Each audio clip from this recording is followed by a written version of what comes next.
Drink this, it will help. What if I told you people in medieval England drank more alcohol than water, even during childbirth, and yet still built cathedrals, plowed fields, and marched to war? Sounds like a bad joke from a tavern bench, right? Here's the twist. The drinking was constant, the cup was rarely empty, but always drunk isn't the full story. Because when you look closely at what they drank, why they drank it, and how society was built around the cup, a stranger picture appears, one where alcohol fuels work, faith, love, and sometimes disaster. Stay with me, because the answer to "were medieval people always hammered" is about to swerve in a direction you won't expect. Start with the basic scene, the 14th century town. Brewing was as common as baking, and ale was everywhere. It poured from doorways, it sloshed in the market, it flowed at fairs. Houses doubled as points of sale. On market days, you could buy a measure on the street. On fair days, you could drink your way from a pig cellar to a parchment stand. Drinking wasn't a luxury, it was a staple. Imagine grabbing a cup the way you reach for a bottle of water today. But there's a secret baked into that habit, and it will flip the "everyone was wasted" stereotype on its head. More on that in a moment. First, map the social ladder by its drinking places. For the well-off, there were inns. These weren't just beds for the night. They were hubs staffed with tapsters to draw your drink and chamberlains to smooth your stay. Even the ostler had your horse brushed and stabled. Inns sat in town centers and near major roads, their rooms lined with chests and keys and contracts. We know the clientele by their losses. In 1390, a traveler named John Pratt in London on business from Oxford University had his room burgled, and 200 shillings, an enormous sum, disappeared in coins and bonds. You don't risk that kind of money unless places like this were where business got done. Officially, trading should have happened in the marketplace where sheriffs could tax it. Unofficially, deals slipped across inn tables, sealed by handshakes and a round of ale. The inn was conference room, bank vault, and rumor mill in one. Next rung down, the tavern. Think of it as the connoisseur's stop. Wine wasn't grown in England's climate, so the good stuff arrived in barrels from Gascony and the Rhine. Pilgrims and merchants praised certain taverns for their stock. One on Paternoster Row had 2 floors, with 30 seats per level. Another, the Galley on Lombard Street, listed tables, trestles, and barrels of Rhenish, Gascon, and Malmsey as if reading a wine list. The flood worried the crown. In 1330, Edward III tried to choke the market by forbidding wine under 3 pence a gallon, complaining there were more taverns in the realm than there used to be. When a king starts setting prices, the culture is not a fringe habit, it's a force. At the ground level lay the alehouse, dark, packed, loud. The floor was strewn with rushes, and the smell of malt clung to the walls. Here came carters with hay in their hair, carpenters with oak dust on their sleeves, gong farmers fresh from the worst job in the world, sailors with stories and strumpets with sharper ones. This was where laughter broke into song and lies grew taller with each refill. And because ale was cheap and local, this was where most people drank most of their days. Here's where I'll ask you, if you stepped into a medieval alehouse right now, would you order what everyone else was having, or would you look for water? Hold that thought, because it brings us to the myth that refuses to die. They drank only beer because water wasn't safe. It's more complicated. Many medieval people did drink water from wells, springs, and streams, especially the poor who couldn't always afford ale. But clean water wasn't universal, and boiling liquid during brewing did kill some nasties. So ale became a safer, tastier option in many places, and crucially, it delivered calories. That matters when your day is 12 hours of labor. And no, not all ale would knock you flat. Much of what people drank daily was weaker, often called small ale, brewed from the same mash after a strong batch had been drawn off. It was cloudy, nourishing, and lower in alcohol. You could drink it all day and still stack hay, hew timber, or copy a manuscript. That's the twist I promised. Constant drinking didn't always mean constant drunkenness. Follow the money, and you see why employers poured it. Day laborers were paid in food and drink as well as coin. Strong ale was a perk to attract the best hands.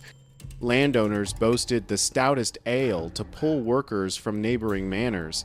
Records paint the daily menu with remarkable clarity. In 1289, at Battle Abbey's Manor in Farringdon, carters got rye bread, cheese, and ale in the morning, fish, meat, and more drink at midday, and more ale before heading home. A century later in Nottingham, mowers earned pottage, bread, beef, pork, lamb, veal, and ale refills allowed 3 times at the manor and a bucket to take home. Imagine a boss paying you in calories you could swallow. Now imagine competing bosses, each upping the strength to poach your time and muscles. Sound like a productivity nightmare? Paradoxically, it worked because small ale hydrated and fed, and because hard labor burned what you drank. To keep this tidal flow from turning rancid, literally and morally, towns regulated it. England's assize of bread and ale set standards for price and quality. Officials called ale conners, or ale tasters, walked from brew to brew, dipping leather breeches, tasting pots, and fining those who watered or soured the product. Think of them as medieval quality control. Women dominated the trade at street level. Brewsters or alewives brewed in kitchens and sold by the jug. Their success could lift a household. Their failure could end in fines and shame. If you're picturing pointed hats and fairy tale tropes, drop them. The reality was barley, yeast, and relentless work. Alcohol threaded through life stages with a confidence that shocks modern ears. Birth began with drink. Neighbors arrived to help the laboring mother with baskets, hands, and cups. A special brew, mother's caudle, mixed warm ale with wine, sugar, and spices. It was meant to strengthen and soothe. After the baby's first cry, the christening brought more cups. Hospitality was expected, and drink was the centerpiece. Ask yourself, in your family, what drink marks a birth? In theirs, it was almost always ale. Marriage ran on drink too. Bride ale was both a tradition and a pun that made a new word. The bride or her mother brewed a batch and sold it dear. Friends paid above the odds, and the profit became the couple's seed money. Over time, bride ale fused into bridal. It sounds sweet until the church stepped in. Clergy complained the feasts rotted morals and wallets. In Canterbury, a century after Archbishop Langham raged against parish drinking, bride ales were banned. That didn't mean vows left the drinking bench. Plenty of couples contracted marriage in taverns, and that caused headaches in church courts. One woman, dragged before an ecclesiastical judge, argued that agreeing to drinks didn't mean agreeing to marriage, even if a man slurred a promise over his cup. Consent, contract, and intoxication, some debates never grow old. Death, too, drank deep. A wealthy funeral was a river of ale. In 1319, mourners for the Bishop of Winchester in Southwark downed 1,100 gallons. Wills often ordered brewing for the poor, a bargain with heaven, drink a gallon and pray for my soul. In 1417, Stephen Thomas of Lee left 10 bushels of malt to be brewed so every poor man might have a gallon. Others promised wine to widows across their remaining years. This wasn't just charity. It was public memory, poured into cups so the dead wouldn't be forgotten. Zoom out to the economy and watch the Black Death change the menu. After the pestilence tore through in the mid-14th century, population fell, wages rose, and the labor market flipped. People left villages for towns. Jobs outnumbered hands. By the early 1400s, a craftsman in southern England could buy 4 gallons of good ale with a day's wage, triple what a worker a century earlier could afford. The line between ale for the rich and water for the poor blurred.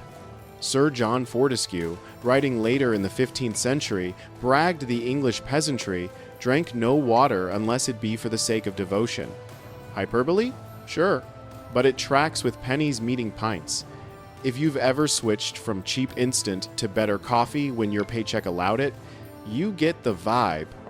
Of course, when the cup tips too far, the stories turn dark. Towns set curfews to keep stumbling citizens from rivers and blades. The coroner's rolls are a tragic anthology of ale-soaked endings. In Oxford, a man named John sat drowsy after dinner, knife in hand. He nodded off, slipped, and fell onto the blade, wounding himself near the navel and dying. Henry Dudley also fell on his own knife in his chamber. In one grim entry, Adam G. and his wife Marjorie staggered home from a tavern, drunk beyond measure, left a candle burning, fell asleep, and woke too late to flame. Marjorie burned even to the belly and died the next day. Adam escaped with hands and feet burnt to the bone.